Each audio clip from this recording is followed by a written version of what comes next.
성경 말씀 봉독하겠습니다. 성경 말씀 요한복음 19장 25절 말씀을 봉독합니다. 신약성경 요한복음 19장 25절 말씀입니다.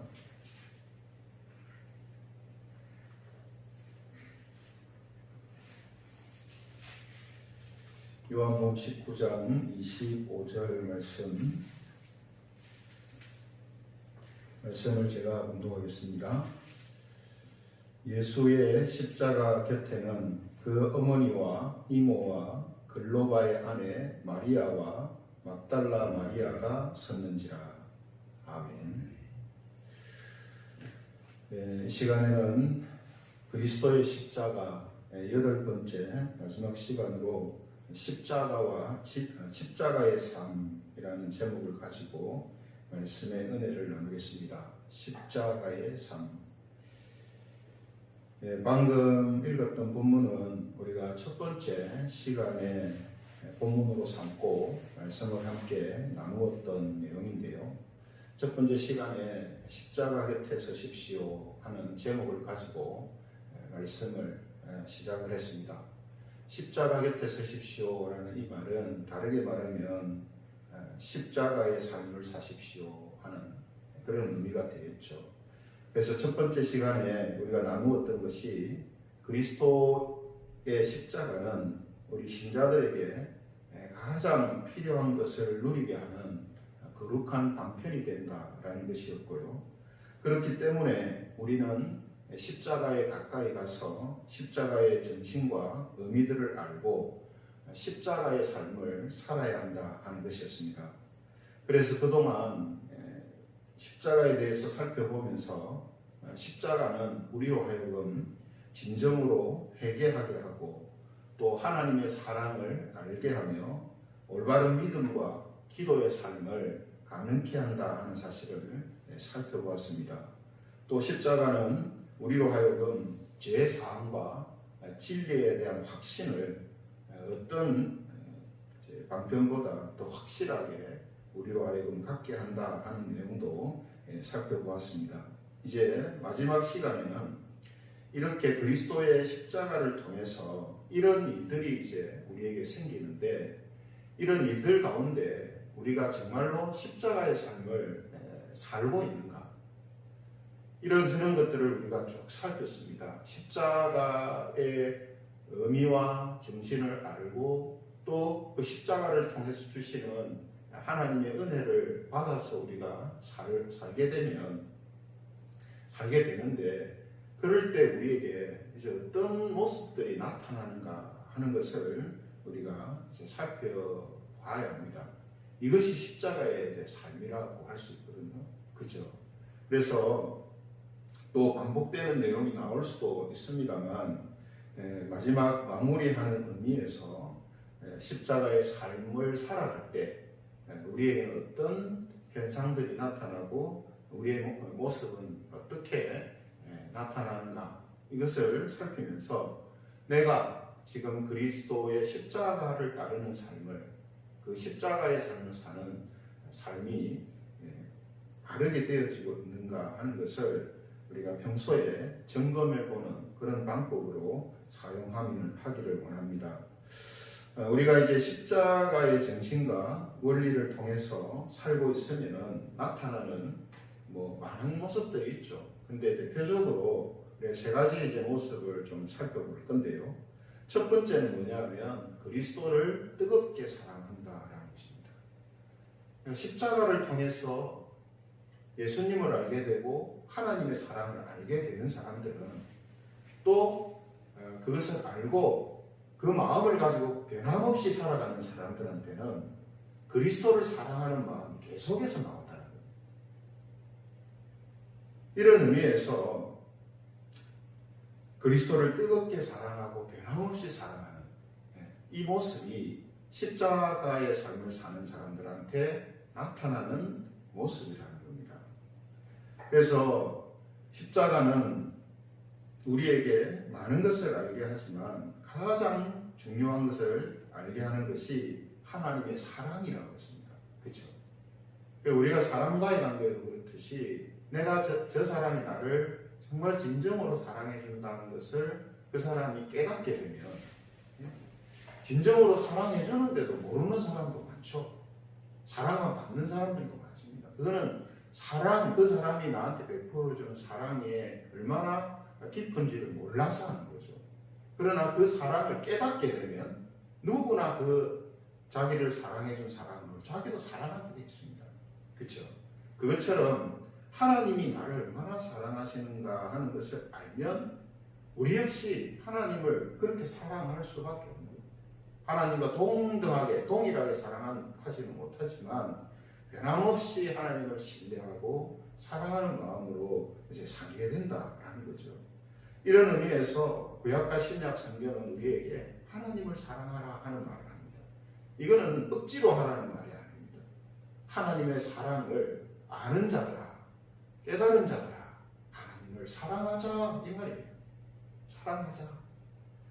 그래서 신명기 6장 5절에 보면 이런 말씀을 하시지 않습니까? 신명기 6장 5절에 보면 너는 마음을 다하고 뜻을 다하고 힘을 다하여 네 하나님 여호와를 사랑하라. 예, 이거죠. 그리고 신약 성경에 오면 예수님은 한 가지 더 큰 의미를 그 말씀 속에 부과합니다. 마태복음 22장 37절에 보면 예수님이 이런 말씀을 하시죠. 마태복음 22장 37절 예수께서 이르시되 네 마음을 다하고 목숨을 다하고 뜻을 다하여 주 너의 하나님을 사랑하라. 구약 성경에는 힘을 다하여 사랑하라 하는 것을 예수님은 목숨을 다하여 사랑하라 이렇게 말씀하십니다. 왜 그럴까요? 하나님이 예수님이 우리를 사랑하셔서 목숨을 주셨기 때문에 그죠? 그래서 예수님은 이 사랑을 안다면 너희들도 나를 생명처럼 사랑하는 자들로 나아오라 이런 말씀이 되는 것이거든요.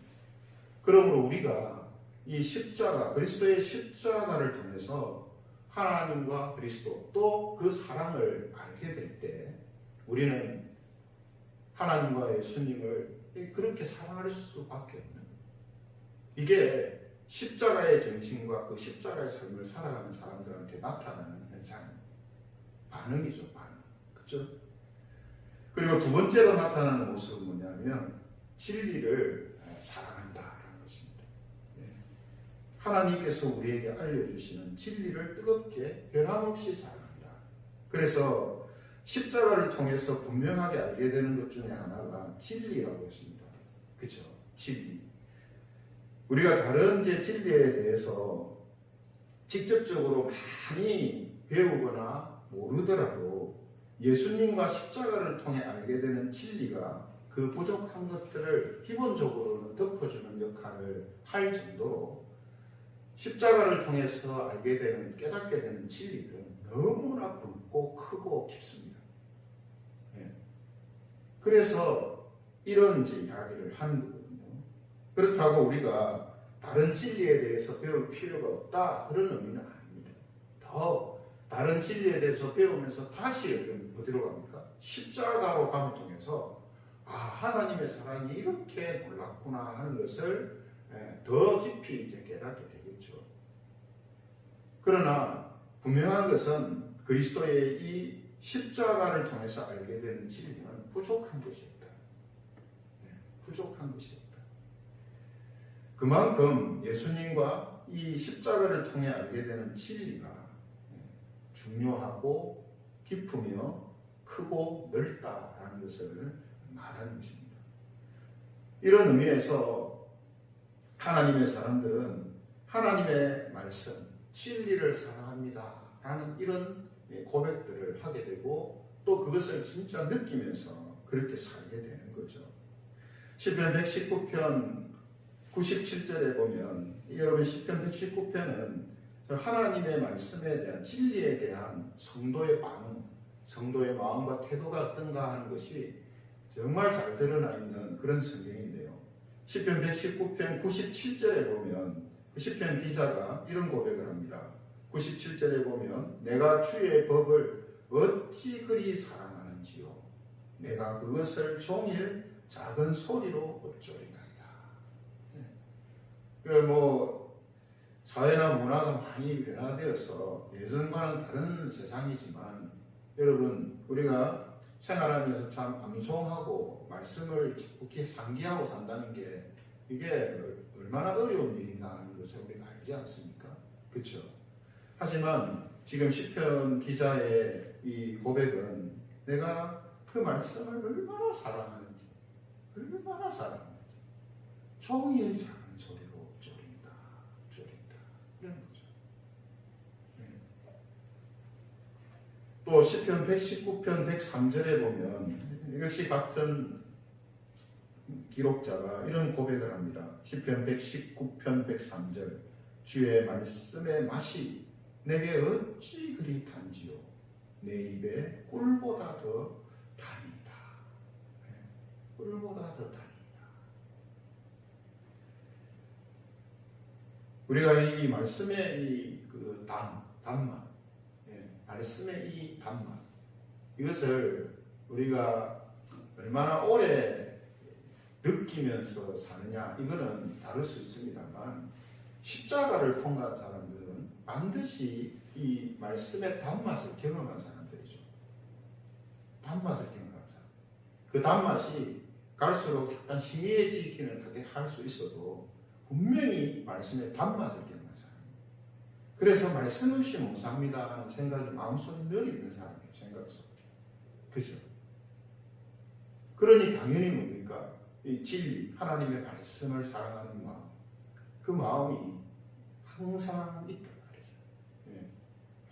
열정적으로 막 그런 모습들은 식어질 수는 있지만 말씀에 대한 그 신뢰와 또 사랑함은 늘 변함없이 마음속에 있다. 그래서 때때로 하나님의 말씀이 훅 하고 우리한테 들어오면 눈물이 확 쏟아지기도 하고, 그죠? 그동안 잊었던 감정들이 또 확 올라오기도 하고, 거룩한 감정들이죠. 그냥 인간적인 감정이 아니라 하나님이, 성령님이 우리의 마음을 터치해서 나오는 감정들이 확 올라오잖아요. 그게 뭡니까? 내 속에 아직도 말씀에 대한 그 사랑과 또 이 의지함이, 신뢰함이 내 속에 있구나 하는 것을 느끼게 되는 거죠. 그래서 십자가를 통해서 이 진리에 대한 맛을 본 사람들은 변함없이 말씀, 하나님의 말씀과 진리를 사랑하면서 살고, 그죠? 이런 모습으로 나아가게 되어 있다 하는 것입니다. 그리고 세 번째로 그리스도의 십자가의 이 삶을 살아갈 때 나타나는 반응이 뭐냐면 영적인 건강함입니다. 영적인 건강. 그러니까 목적, 내가 건강하겠다 해서 하는 것이 아니라 십자가의 삶을 살아가면 영적으로 그냥 저절로 건강함이 우리에게 나타나고 이루어지는 거예요. 그래서 우리에게 있어서 십자가는 영적인 심장이고, 심장에서 피가 다 뿜어져 나와서 사람 몸이 건강하게 살잖아요. 그죠? 그것처럼 십자가는 우리에게 영적인 심장입니다. 그게 별로 평상시에는 느끼지 못하죠. 하지만 이 심장에서 쫙쫙 피가 공급되어져서 건강함을 유지하듯이 십자가는 그런 역할을 합니다. 그러니까 십자가에 대한 이 정신과 마음이 희미해지기 시작하면 영적으로 건강함을 잃어버리게 되어 있어요. 그렇죠? 또 십자가는 이런 의미에서 또 우리의 신앙의 뿌리입니다. 뿌리. 십자가가 신앙의 뿌리예요. 그 뿌리가 흔들리거나 뿌리가 병이 들면 그 나무는 결국은 병이 들고 죽게 되어 있죠. 그렇죠? 그것처럼 십자가는 우리의 신앙의 뿌리입니다. 그래서 십자가를 통해서 알게 되는 그 진리와 그 정신, 그 신앙, 이것을 우리가 굳게 붙들고 변함없이 있으면 영적인 건강함들이 우리에게 나오는 거죠. 이런 비슷한 의미에서 예수님은 요한복음 15장 5절에서 이런 말씀을 하시지 않습니까? 요한복음 15장 5절에 보면 나는 포도나무여 너희는 가지라. 그가 내 안에 내가 그 안에 거하면 사람이 열매를 많이 맺나니 나를 떠나서는 너희가 아무것도 할 수 없음이라. 여기에서는 예수님 자신을 포도나무다, 나무다라고 하셨지만, 그죠? 오늘 우리가 살펴보고 있는 말씀을 통해서 볼 때 이 십자가도 그리스도의 십자가가 아니면 의미가 없는 거지 않습니까? 그리스도께서 거기에 계시기 때문에 그게 의미가 있고 이런 능력들이 나타나는 거잖아요. 그죠? 결국 그리스도의 십자가도 이런 역할을 하는 거예요. 우리의 나무의 역할을 하고 그래서 가지가 나오게 하고 열매가 맺히게 한다 하는 것입니다. 그렇죠? 이처럼 우리가 십자가를 통해서 영적인 건강함을 유지하게 되고 그로 인해서 또 다른 좋은 열매들이 맺히게 되는 이런 일들이 우리에게 일어나는 겁니다. 이런 열매를 성경은 성령의 열매다 이렇게 얘기하죠. 그죠? 이 그리스도의 이 십자가의 삶을 살아감을 통하여서 나타나는 이 모습들, 맺혀지는 것들이 바로 성령의 열매다 하는 것입니다. 그래서 우리 잘 알듯이 성령의 9가지 열매가 쭉 맺히잖아요. 갈라디아서 5장 22절, 23절에 보면 성령의 열매가 어떤 것인가 우리에게 가르쳐주고 있지 않습니까? 갈라디아서 5장 22절, 23절에 보면 성령의 열매는 사랑과 희락과 화평과 오래 참음과 자비와 양성과 충성과 온유와 절제니 이 같은 것을 금지할 법이 없는다. 나오게 돼 있다. 이게 십자가의 삶을 살아가는 사람들은 이런 것들이 나오게 돼 있다. 그죠? 이 성령의 열매가 십자가와 관련이 있는 겁니다. 그래서 이어 나오는 바로 그 뒷구절 갈라디아서 5장 24절에 보면 어떻게 이런 열매들이 나타나느냐를 설명하는 말씀이 나오거든요. 5장 24절에 보면 이런 말씀이 뒤따라 나옵니다. 그리스도 예수의 사람들은 육체와 함께 그 정욕과 탐심을 십자가에 못 박았느니라. 십자가에 못 박았느니라. 성령의 9가지 열매가 그냥 노력해서 나오는 게 아니라 열매를 맺으면 살아야 일이 나오는 게 아니라 십자가가 그 사람에게 있을 때 십자가의 삶을 사는 사람일 때에 이게 나온다는 거죠. 십자가가 뭡니까? 우리가 죽는 자리죠. 그렇죠? 내가 죽고 예수로 사는 자리가 십자가잖아요. 나의 옛 사람이 처리되고 새 사람으로 다시금 세워지는 것이 십자가잖아요. 그렇죠? 예수님이 달리신 그 십자가를 통해서 우리에게 이런 영적인 일들이 일어나잖아요. 그러므로 우리를 통해서 나타나는 이런 열매들 역시 십자가와 무관하지 않아요. 네. 그렇죠. 그러므로 우리는 십자가의 삶을 이렇게 살아갈 때 이 세 가지가 나타난다 했습니다. 하나님을 사랑하는, 뜨겁게 사랑하는 마음, 또 진리에 대한 변함없는 신뢰, 사랑, 또 영적으로 건강함으로 열매를 맺는 삶. 이거죠. 자, 그럼 반대로 생각해 봅시다. 하나님에 대한 사랑이 자꾸 식어져요. 말씀에 대하여서 신뢰하고 사랑하는 마음이 식어집니다. 또 영적으로 내가 건강한 가운데 살지 못하는 느낌이 나요. 그럼 어디로 가야 됩니까? 십자가로 돌아가야 됩니다. 그리스도의 십자가를 내가 잘 알고 있다 하는 그 생각을 지우고 그리스도의 십자가로 다시 돌아가야 돼요. 그래서 그 그리스도의 십자가를 통해서 뿜어진 찬란하게 빛나는 이 진리들을 다시금 발견하고 깨닫고 자기 마음속에 이제 새겨야 되는 거죠. 그러면 그것이 우리에게 하나의 인공호흡이 되어서 또 하나의 우리의 도움이 되어서 우리가 건강한 영적인 그러한 신앙의 삶을 살아갈 수 있는 또 다른 계기가 되는 것이죠. 이런 의미에서 우리가 이 매년 고난주간과 부활절을 통해서 이런 말씀들을 살피는 그 기회가 정말 중요한 것이죠. 그렇죠?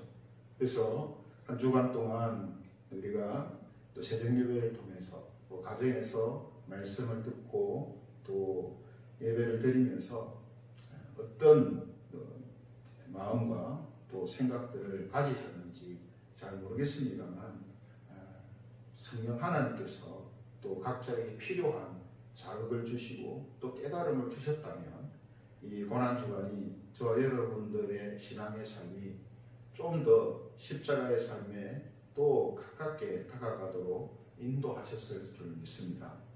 이런 마음과 또 믿음을 가지고 그동안 우리가 살펴본 것처럼 그리스도의 십자가는 우리의 신앙과 삶에 직접적인 영향을 주는 가장 중요한 방편이다라는 이 사실을 항상 기억하는 그런 성도들이 되시기를 바랍니다.